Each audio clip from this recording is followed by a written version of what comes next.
One time, I lived in a townhome complex. Across the parking lot from my townhome, there lived a little elderly lady named Veronia. Veronia lived there by herself, but she was occasionally visited by a friend or relative. Overall, she was very disgruntled almost every time I saw her. Fortunately, I'm not afraid of disgruntled elderly people, so I tried to be friendly with her whenever I saw her. Every townhome had 2 parking spots. Due to somebody creating a poor parking lot design, one of Veronia's parking spots was right in front of my house, while the other parking spot was in front of her house, as one would expect. When I had first moved into the townhome, I had not met Veronia yet, and I noticed that there was a bucket in her parking spot that was located in front of my townhome. I wasn't sure why the bucket was there, so I moved it into the grass. But when I came back outside later, I noticed that now the bucket was back on the parking spot, except it had a rock on top of it. I thought this was weird, so I moved the bucket and the rock to the grass again. Later I found the bucket with the rock on top of it and a bag of peas underneath it.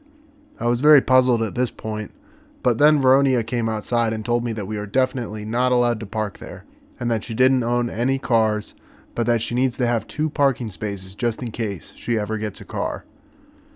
I respected her strict adherence to the parking regulations. Veronia had a little white yappy dog. I don't remember its name, but it was something silly like Sprinkle Pinkle, Flopsy, or Pee-Poo or something. One time it snowed pretty hard, so I got out there with my shovel and I shoveled all of the snow off of the parking area for my townhome and a few of my next door neighbors. I also shoveled Veronia's parking area and walkway. I figured it would be helpful for her to be able to take her dog Bilbo outside without having to trudge through too much snow. I know that she started to like me a little bit more, so that was nice. I would always wave to her if she was outside and say, "Hi, Miss Veronia." One time my friend was doing his oil change in one of our parking spots, and a lot of oil spilled on the ground all over the parking spot. He tried to clean it up with cat litter and maybe some other methods, but ultimately the oil stain was there to stay.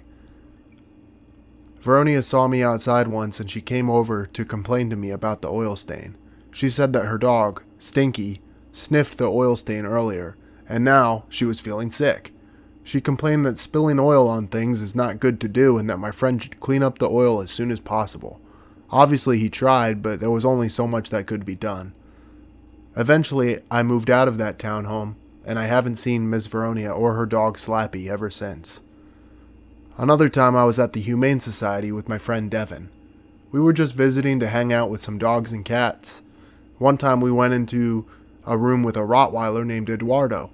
Eduardo was so cool. He was really cute and he loved to be petted. He brought his rope toy over to me and we played tug of war. I won because I was obviously super buff and I also have opposable thumbs, which is a physical feature lacking in dogs.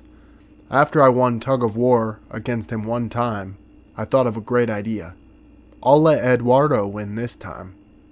I thought for some reason that this would help us create some kind of friendly bond.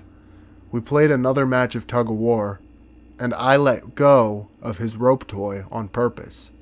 Apparently, Eduardo was not on the same page as me pertaining to friendly bonding, because he started awkwardly grabbing onto my leg. I said, "No," and I pushed Eduardo away from me. So it turned out that Eduardo won tug of war, and now he thought that he was the alpha male. When I pushed him away, he got really mad, so he bit into my leg and latched onto my manly calf. Immediately, Devin laughed really hard and slid out of the room. I exclaimed, "Dude, where are you going? Help me."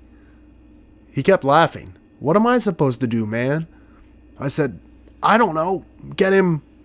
Okay, help me close the door on his head so that he will let go of my leg."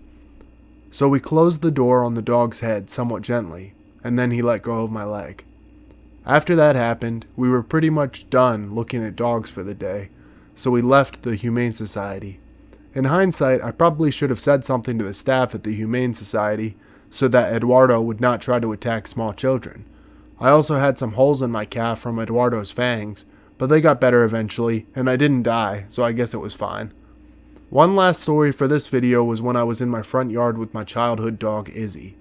Izzy was a great dog. We were just hanging out in the front yard, and the mailman was walking up to deliver mail to our front door. Izzy did not like the mailman, so he growled viciously at him. Izzy had only bitten one person in my life at this point, so he had a pretty good track record for not being vicious. The mailman looked scared, but I said, "Hey, don't worry about it, he doesn't bite."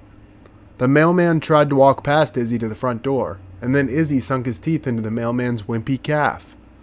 "Oh no, I'm so sorry, he never bites," I screamed in horror. The mailman didn't seem very enthused with the situation, and the mailman gave me the mail. I looked through the mail, and I noticed that there was an interesting red envelope at the bottom. On it, it said, "Subscribe to Marlin Roth." Thanks for watching, guys. Please give this video a thumbs up if you want to see more story videos, and comment below if your dog has ever bitten anyone.